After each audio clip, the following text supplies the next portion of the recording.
और विद्या बहन, काकुली बहन, बड़े भाई जी, ये सब अष्टदेव की लिस्ट में आने वाले नहीं है, ये अष्ट रत्न की लिस्ट में आने वाले हैं। अच्छा। तो उनको चाहे जितने मर्जी गहरे पॉइंट समझाए जाए, लेकिन वो मानते नहीं है, तो उनको फिर किस तरीके से समझाया जाए भाई जी, ये थोड़ा क्लियर कीजिए। बाबा ने बोला है लोमड़ी को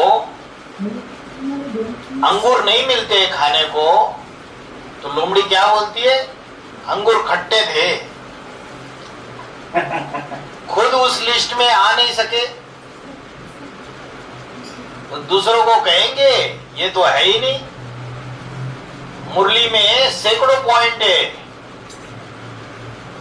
अगर अष्टदेव को क्या कहते हो, अष्टदेव नहीं है, अष्टरत्न है। हाँ जी, हाँ जी, अष्टरत्न है तो उनको बोलो। सबसे पहला पॉइंट कि अष्टदेव की खास निशानी बताई, नष्टो मोहा। जब से ज्ञान में आए तब से नष्टो मोहा। अपने लौकिक संबंधियों से, लौकिक परिवार से कोई मोह दिखाई नहीं देगा उनका। धन भी स्वाहा, समय संबंध संपर्क भी स्वाहा। पूरे पूरे तन मन धन समय संबंध संपर्क से सरेंडर हो जाते हैं। तो ये निशानी अष्ट देवों की है, अष्ट रत्नों की नहीं है। तो जो नाम आपने गिनाए, योगिनी माँ का, विद्या बहन का, उनके जीवन चरित्र को अगर देखेंगे तो नष्टो मोहा का प्रूफ प्रमाण उन्होंने दिया है अपने जीवन में, ज्ञान में आने के बाद। और जो कहने वाले लोग हैं या कहने वाला भाई है, उसको पूछो आपने ऐसा कोई प्रूफ प्रमाण दिया कि सारा परिवार, लौकिक परिवार, सबको छोड़ छाड़ के ईश्वरीय सेवा में बाप को अर्पण हो गए? ऐसा कोई प्रूफ प्रमाण दिया क्या? पूछो उसको। दूसरा पॉइंट, बाबा ने मुरली में बोला है अष्टदेव यज्ञ कुंड के नजदीक बैठने वाले होंगे, दूर बैठने वाले नहीं होंगे, कहीं दूर कहीं कोने में। बाप राजधानी कहां स्थापन करता है? दिल्ली में स्थापन करता है, और दिल्ली में ही हेड ऑफिस होता है, जहां से ऑल ओवर इंडिया के जितने भी मधुबन है, चाहे नेपाल में भी मधुबन है, उसका कंट्रोल कहां से होता था? दिल्ली से होता था। तो जो कारोबार बढ़ाया था बाप ने, उस कारोबार को संभालने वाले जो उसके नजदीकी बच्चे रहेंगे, वो यज्ञ कुंड के नजदीक होंगे या दूर कहीं अपने घरों में बैठे हुए बच्चे यज्ञ कुंड के नजदीक होंगे? हाँ माता जी, कौन नजदीक? ये सब गुरुदेव का, ये नेपाल का गुरुदेव का ये सब बोल रहा है, जी का भगवान का बोल रहा है। अच्छा, आपने नाम लिया, देखो हमने तो नाम भी नहीं लिया। तो हाँ जी भाई जी, मैं ठीक नाम लिया भाई जी। अच्छा, ये बात है। तो बाबा ने बोला यज्ञ कुंड के नजदीक होंगे, तो उसको पूछो क्या तू यज्ञ कुंड के नजदीक बैठा है? कब ज्ञान में आया, कब पट्टी की? बाबा गुप्त होने से पहले क्या ब्राह्मण परिवार में देखा उनको कि ये राइट हैंड है? इन्होंने ईश्वरीय सेवा की बड़ी जिम्मेवारी उठाई हुई है। खुदा का तख्त 8 फरिश्ताओं ने उठाया हुआ है। वो अष्ट देव है, अष्ट रत्न नहीं। जो जन्म जन्मांतर के संगे साथी होंगे माता जी, आदि से लेके अंत तक, वो संगम युग के शूटिंग पीरियड में कहीं कोने में बैठे होंगे ज्ञान मिलने के बाद, या बाप के नजदीक दिखाई देने चाहिए शूटिंग पीरियड में भी? क्या होगा बताइए? बाप के नजदीक दिखाई देनी चाहिए। इसलिए बाबा ने मुरली में पॉइंट बोला, हेड ऑफिस में जो मुख्य मुख्य डिपार्टमेंट बने हुए हैं, उन डिपार्टमेंट्स का संचालन करने वाले मुखिया अष्टदेव होंगे। तो उसको पूछो कि भाई तू कौन से डिपार्टमेंट का संचालन कर रहा था? हा? जो मुख्य मुख्य डिपार्टमेंट बने हुए जो बाबा ने बनाए थे, उसके हेड ऑफिस में उस डिपार्टमेंट के संचालन करने वाले जो मुखिया है वो अष्टदेव बोला। यज्ञ कुंड के नजदीक भी रहेंगे, संचालन करने वाले भी रहेंगे। और बाबा ने और एक इशारा दे दिया, हाँ, नई दुनिया की सौगात तुम बच्चों को दे दिए। तुम बच्चे आना जाना करते हो ना, 2006, 2007, 2008, 2009 की वार्तालाप निकाल के देखो।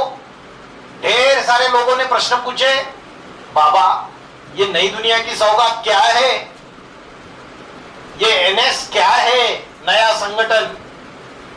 बाबा वहां जाने वाले बच्चे क्या सिर्फ दिल्ली में रहने वाले होंगे या बाहर के भी हो सकते? तो बाबा ने जवाब दिया, अरे जो बच्चे आना जाना करने वाले होंगे वो जरूर दिल्ली में होने चाहिए। बाबा ने बोला वो बिखरे हुए नहीं रहेंगे, एक जगह बाप उनको इकट्ठा करेगा।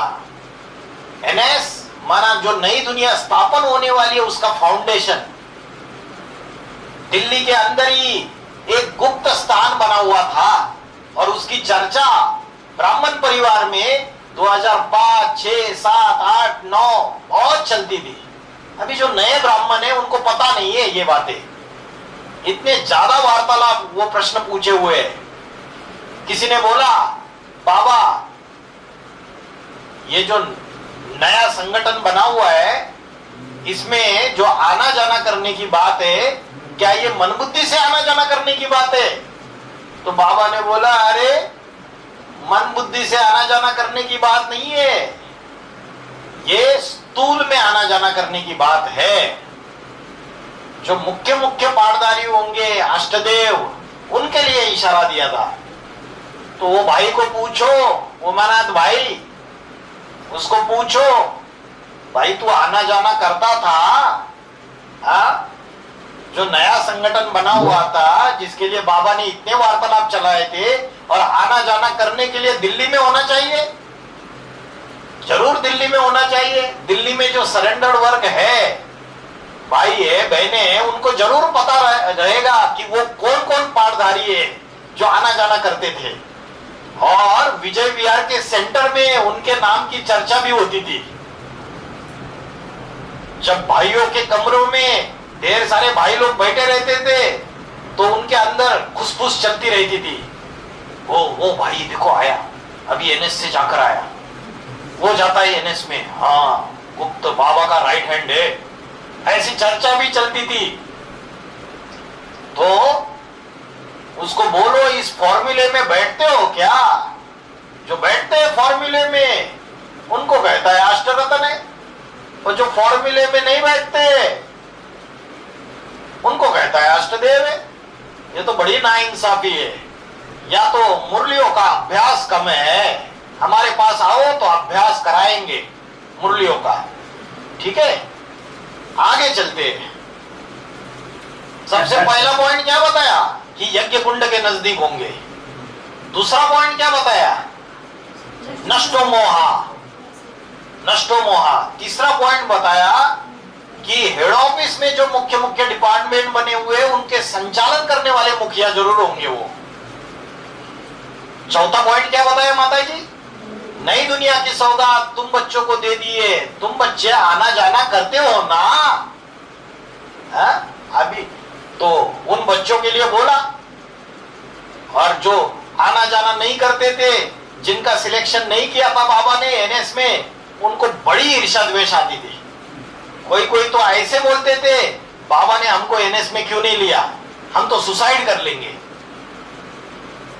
तो ऐसे भी थे, और जो ऐसे थे वो भी आज ग्लानी कर रहे, खूब ग्लानी के वीडियो बनाते, और ग्लानी के वीडियो बना बना के सारे भारत भर भेजते रहते। कोई कोई बोली बोली माताएं प्रभाव में आ जाती है और साथ छोड़ देती है, ज्ञान की गहराई को समझ नहीं पाती है।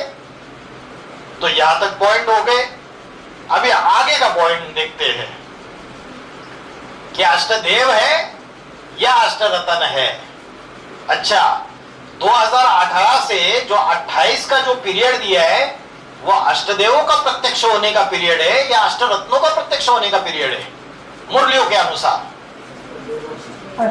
अष्टदेवों का पीरियड है। खास अष्टदेवों को डायरेक्शन दिया है कि बाप गुप्त होने के बाद जो बाप ने अष्टदेवों को शक्तियां दी है, उन शक्तियों का यूज करके अष्टदेव सारे परिवार की पालना करेंगे।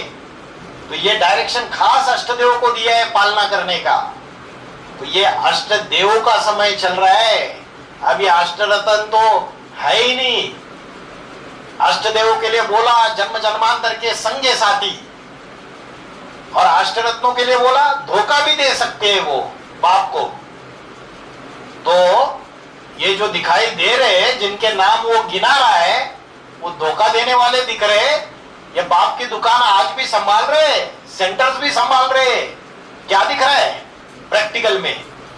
हाँ, संभालने वाले दिख रहे।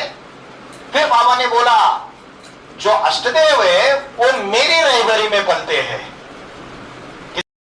किसकी रहबरी में पलते? मेरी। किसी दीदी दादी दादाओं की रहबरी में नहीं पलते। इसका माना डायरेक्ट कनेक्शन है।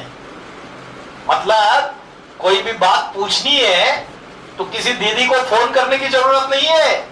अरे डायरेक्टली बाबा का नंबर होगा, बाबा का नंबर घुमाएंगे और पूछेंगे कि क्या करें बताओ।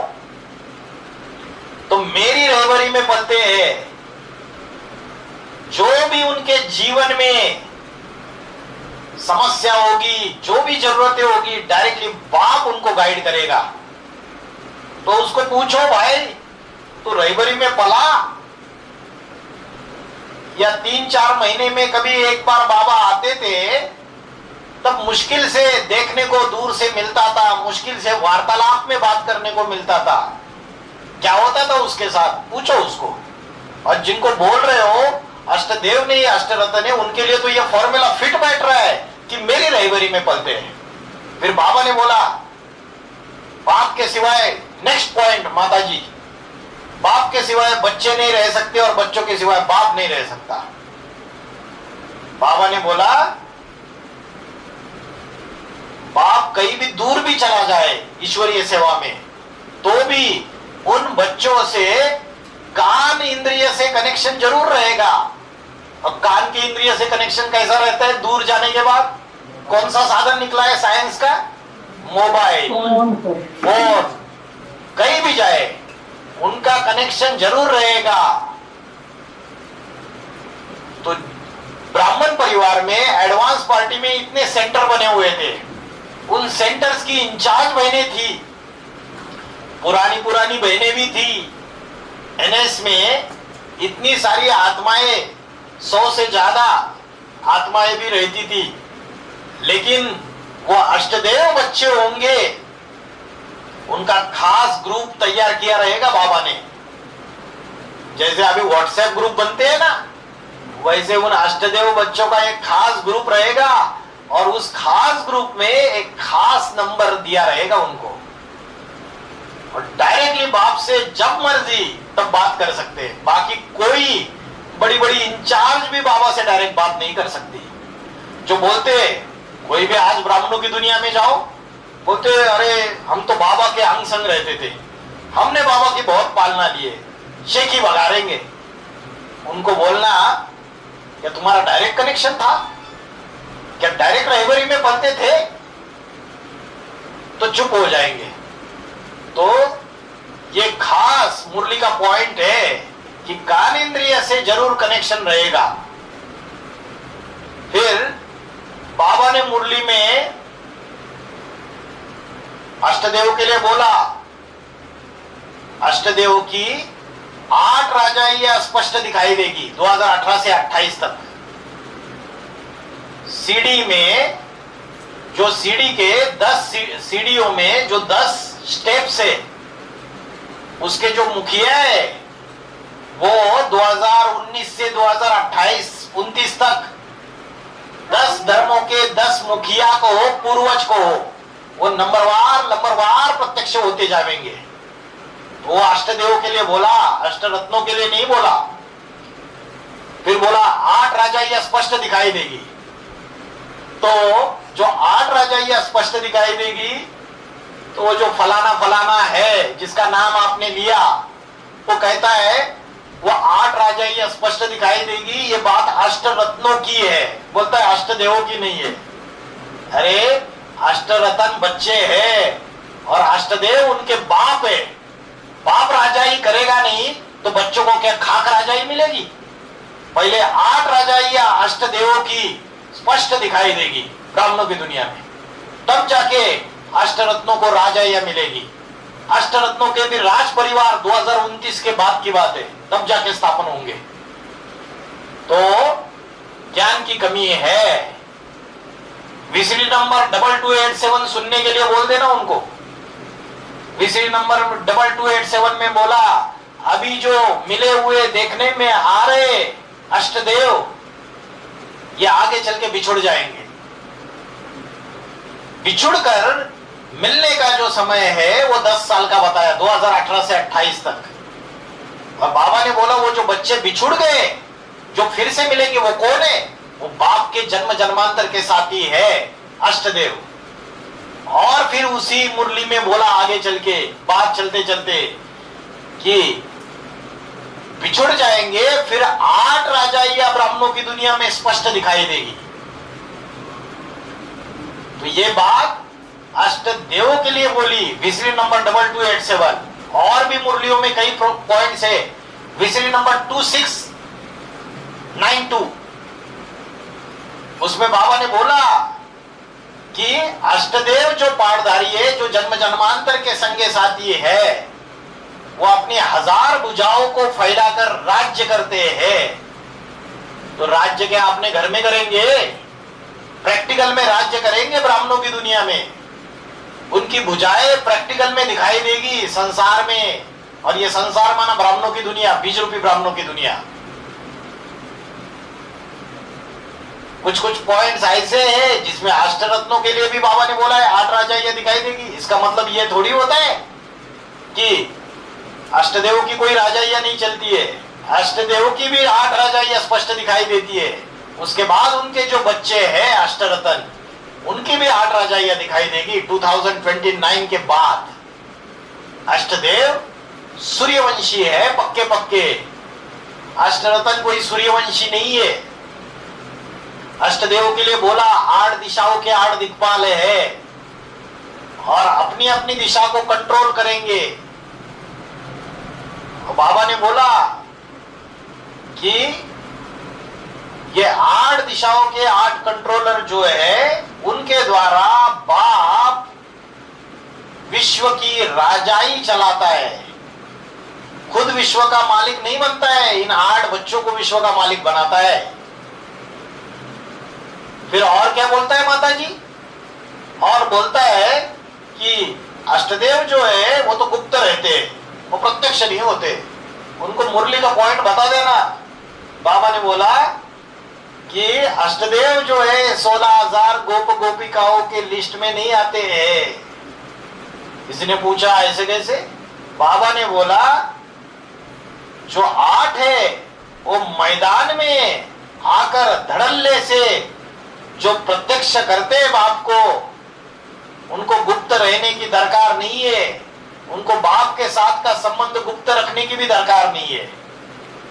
ये निशानी बताइए अष्टदेव की। ये अष्टरत्नों की निशानी नहीं है, ये अष्टदेव की निशानी है। और क्या बोलता है बताइए? आज हिसाब किया जाएगा सारा। उसमें कोई आत्मा है, वो कहती है कि 10 धर्मों की 10 सीढ़ियां जो है, आपने अभी बताया जो पॉइंट, वो आत्मा कहती है कि जो मुखिया शब्द इसमें आया है वो तो रत्नों के लिए यूज होता है, मुखिया तो अष्टदेवों के लिए यूज नहीं होता। उनको एक पॉइंट दिखाओ जिसमें बाबा बोल रहे थे मुखिया शब्द, और फिर बाबा ने उसको आगे बोला मुखिया माना वो मुखिया नहीं जो अष्टरत्न है। बाबा ने फिर बताया अष्टदेव पूर्वज, ऐसा भी मुरली का पॉइंट है। तो जो अनेक धर्मों के जो प्रजापिता बनते हैं वो अष्टरत्न है, ये सबको पता है। लेकिन यहां बाबा जो बात कर रहे हैं, क्या अष्टदेव जो है वो कंट्रोलर नहीं बनते? जबकि बोला अपनी अपनी दिशा के कंट्रोलर बनते हैं। तो 10 धर्मों के जो 10 सीढ़ियां है, उसके मुखिया मूल रूप में जो पूर्वज है वो है। शब्द जो है वो किस संदर्भ में कहा, किसके लिए यूज हो रहे हैं, वो समझने की बात है। ऐसे तो बाबा पूर्वज बोलते हैं, लेकिन कभी कभी बाबा ने मुखिया शब्द भी यूज किया है। वो मुखिया को भी मुखिया है। अष्टरत्न अगर अपने धर्मों के मुखिया है तो उनके मूल रूप में मुखिया अष्टदेव है। ये भी समझाओ उसको। और क्या कहता है? नहीं भाई जी, यही बोला कि योगिनी माँ जो है वो भी कुबेर का पार्ट नहीं है, वो भी रत्नों की लिस्ट में है। असली कुबेर जो है वो तो कोई और ही है, वो तो छुपा हुआ बाद में निकलेगा 2028 में। कौन है कुबेर? किसके लिए कुबेर बोलते हैं वो बताओ? है? कहते वो गुप्त हैं, उनका नहीं अभी पता चलेगा। उनका पता नहीं चलेगा? अरे ये भाई क्या नाम है भाई का? उमानंद भाई? गुरुदेव भाई अपने को। वही वैसे ही सब अपने जी अपने को बोलता है ना, तो उनको जवाब दे दो मुरली के अनुसार। मुरली में बाबा ने क्लियर कट बोला है, जो शंकर की प्यारी नगरी है ना वो काशी नगरी है, काशी नगरा नहीं है। ठीक है, जरूर कोई स्त्री चोला होगा। ठीक है, दूसरी बात, वो काशी नगरी इसलिए प्यारी है सबसे क्योंकि ज्ञान का भंडार है उसके पास, इसलिए उसको बोल दिया बाबा ने कुबेर। चित्रकूट के पर्वत पे वही संतन की भीड़। ये चित्रकूट का जो पर्वत है, ये बात बाबा ने टैली की काशी नगरी से। काशी याद का कास्य जिसके पास सबसे ज्यादा है, इसके लिए बाबा ने बोला योगिनी। योगिराज है तो उसके साथ योगिनी भी होनी चाहिए ना। उनको बोलना तब आप शायद ज्ञान में नहीं थे, इसलिए थोड़ा अभ्यास कम है। जो ज्ञान में थे उस समय उनको पूछना। 2005-6 में जब ये पॉइंट आया था तो कैसी धूम मची थी। बोलना चंडीगढ़ के खेत में ये वाणी चली थी बाबा की, और बाबा ने खुद ही वाणी चलने के बाद 10 बार खुद ही वो वाणी सुन ली। अपना बाबा के पास छोटा सा ये था, क्या था उसको क्या बोलते, वॉकमैन था। बाबा ने उस वाणी को कई बार सुना खुद ही।